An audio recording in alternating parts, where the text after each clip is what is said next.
اللہ کے رسول صلی اللہ علیہ وسلم نے ارشاد فرمایا قبرستان جاؤ تو پہلے قبر والے کو سلام کرو، السلام علیکم یا اہل القبور، اے قبر والے تم پر سلامتی ہو۔ آپ ایک بات عرض کر دینا چاہتا ہوں، کچھ لوگ کہتے ہیں کہ مرنے والا شخص مر گیا، وہ مٹی میں مل گیا، اب اس کی ہڈی بھی باقی نہیں ہے، تو وہ آپ کیسے ہماری کلام کا، ہمارے سلام کا جواب کیسے دے گا؟ توجہ آپ کی سننا چاہتے ہیں کیسے ہماری باتوں کو جواب دیتا ہے۔ اللہ کے رسول صلی اللہ علیہ وسلم نے ارشاد فرمایا کہ جب تم قبرستان جاتے ہو تو مردے تمہارے قدموں کی آہٹ کو سنتے ہیں۔ اندازہ فرمائیے کہ زندہ شخص آپ کی قدموں کی آہٹ کو سنے گے کہ مردے شخص۔ اللہ کے رسول نے کیا فرمایا؟ حضور کی حدیث پاک ہے، یہ کوئی کہانی قصہ نہیں، یہ کوئی ادھر ادھر کی باتیں نہیں، بلکہ حضور کی حدیث ہے، اور حضور کے حدیث پر ایمان لانا یہ ہمارے لیے بہت بڑی برکت والی بات ہے، اور جس اللہ اس کے رسول کے قول و فعل پر ہم عمل کرتے ہیں اسی کو ایمان کہا جاتا ہے۔ تو اللہ کے رسول نے ارشاد فرمایا کہ جب تم قبرستان جاتے ہو تو مردے تمہارے قدموں کی آہٹ کو سنتے ہیں۔ آپ اندازہ فرمائیے کہ زندہ ہی شخص تو جو ہے قدموں کی آہٹ کو سنیں گے۔ اب کچھ لوگ کہتے ہیں مرنے والا شخص مر گیا، اب وہ کچھ نہیں کر سکتا۔ دیکھیے کچھ لوگوں کی خواہشیں یہ ہوتی ہے کہ پوری زندگی جس طریقے سے چاہو اپنی زندگی گزار لو، عیش و عیش کی زندگی گزار لو، پھر اس کے بعد موت آ جاتی ہے، مرنے کے بعد جو ہے ہمیں قبرستان لوگ جو ہے پہنچا آئیں گے، پھر ہمیں کیا ہوگا؟ جو کچھ ہوگا ہم دیکھیں گے، اور پھر یہ ہوگا کہ دنیا کے لوگ نہیں دیکھیں گے۔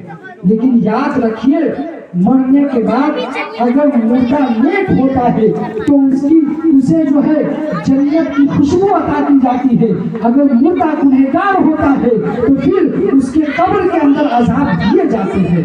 آپ یہ کہیں گے کہ مرنے کے بعد ایک شخص مر گیا، اب وہ ہل نہیں سکتا تو اسے عذاب کیسے ہو سکتی ہے؟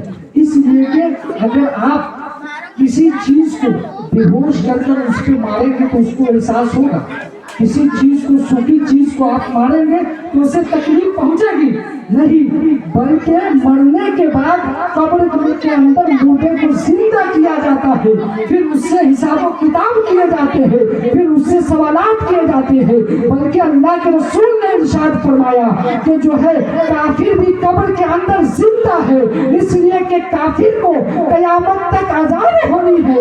جب کافر بھی قبر کے اندر زندہ ہے، اسے قیامت تک عذاب ہونی ہے، تو مسلمان مومن کا کیا قصور کہ قبر میں مر کر مٹی میں مل گیا، بلکہ قبر کے اندر زندہ ہے۔ مسلمان ہے تو قبر کے اندر زندہ ہے اور اسے بھی احساس ہوتی ہے، اس لیے قبر کے قریب جائے، اور پھر ماں کے قریب بیٹھے، ماں دعائیں دے گی، باپ کے قریب بیٹھیں گے، باپ دعائیں دیں گے۔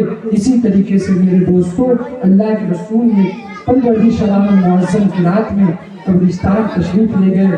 ان باتوں کے ساتھ میں اپنی گفتگو کو اسی جگہ اختتام کرتا ہوں۔ اگر مجھ سے بولنے میں یا آپ کو سننے میں کوئی طرح کی لغزشیں اغلاط ہو گئی ہو، اللہ کی بارگاہ میں دعا ہے کہ پاک پروردگار عالم کہنے سننے سے زیادہ ہم سبھی کو اس پر عمل کرنے کی توفیق عطا فرمائے، اور پھر ان تمام چیزوں کو دوسروں تک عام کرنے کی توفیق عطا فرمائے۔ اسی باتوں سے میں اپنی گفتگو کو اختتام کرتا ہوں۔ پڑھ لیجیے سبھی لوگ مل کر، استغفر اللہ ربی من کل ذنب واتوب الیہ، اشہد ان لا الہ الا اللہ واشہد ان محمد رسول اللہ صلی اللہ علیہ وسلم۔ یہ قصہ لطیفہ بنا تمام ہے، جو کچھ بیان ہوا وہ آغاز بات تھا، یہ کیا زندگانی ہے، آدمی بلبلا پانی ہے، صبح ہوتی ہے شام ہوتی ہے، عمر ہی تمام ہوتی ہے۔